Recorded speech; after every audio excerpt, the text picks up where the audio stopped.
Assalamualaikum warahmatullahi wabarakatuh dan salam sejahtera. Saya Cikgu Nur Azza binti Ismail, Guru Bimbingan dan Kaunseling dari Sekolah Menengah Kebangsaan Mergung Al-Ustaz. Assalamualaikum dan salam sejahtera. Tajuk yang akan Cikgu bincangkan pada hari ini ialah berkaitan dengan pengurusan masa. Apakah yang dikaitkan dengan pengurusan masa? Dari segi istilah, masa dikaitkan dengan tika, waktu atau zaman yang dilalui oleh individu yang menjalankan kehidupan. Manakala dari segi bahasa, masa menunjukkan waktu, zaman, saat dan detik. Pengurusan masa pula merujuk kepada suatu ilmu yang berkaitan dengan teknik dan cara seseorang itu mengurus, membahagi dan mengatur masa sehariannya supaya dimanfaatkan dengan sebaik-baiknya. Kenapakah masa itu penting ataupun apakah kepentingan masa? Masa amat penting dalam kehidupan pelajar kerana dapat mendisiplinkan diri dalam melaksanakan aktiviti. Masa juga dapat jadikan panduan untuk membuat jadual harian. Contohnya, membaca, membantu ibu ayah, menyiapkan kerja sekolah dan lain-lain. Di sini cikgu sertakan juga contoh jadual waktu harian yang boleh diikuti oleh anak-anak pelajar sekalian bermula dari pagi, pengurusan diri sehinggalah waktu tidur. Prinsip asas pengurusan masa. Yang pertama, dapat mengubah tabiat lama yang negatif. Misalnya anak-anak pelajar suka membuat kerja secara last minute. Jadi berubahlah kepada kerja dengan segera. Yang kedua, pengurusan masa juga, prinsip asas yang kedua ialah komunikasi.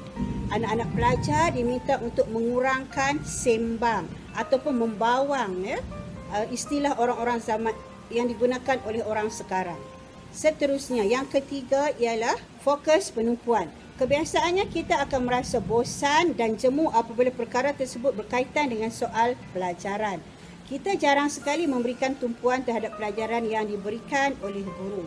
Namun begitu, apabila bercerita tentang topik hiburan, tumpuan akan diberikan sepenuhnya.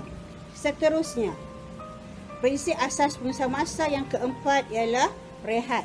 Manusia memerlukan masa untuk berehat dalam setiap perkara. Adakah anda telah menggunakan masa dengan bijak?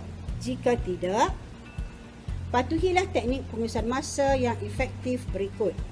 Yang pertama, menyelesaikan semua tugasan segera, jangan bertangguh.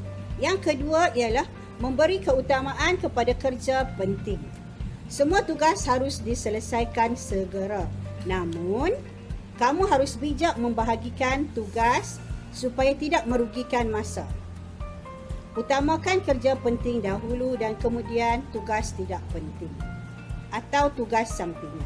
Seterusnya, yang ketiga, memberi peluang kepada orang lain untuk membantu tugas anda.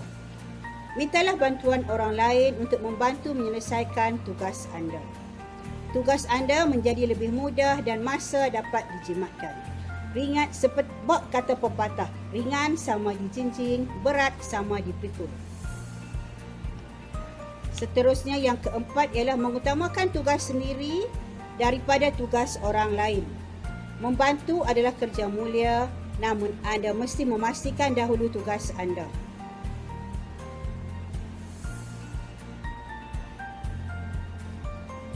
Yang kelima, membuat perancangan rapi ke atas satu-satu perkara. Rancanglah masa kamu dengan bijak. Oleh itu, sebelum melakukan tugas, anda harus membahagikan masa untuk satu-satu tugas dengan betul. Nombor 6, gunakan rancangan bertindak. Kaitkan dengan tugasan dan tanggungjawab mengikut keutamaan. Gunakan mesti dan mahu dilakukan. Catatkan aktiviti yang belum dilakukan. Ulang perkara yang sama. Seterusnya, selain daripada itu, anak-anak pelajar juga boleh memanfaatkan masa-masa lapang ketika di sekolah. Yang pertama ialah kelapangan awal pagi.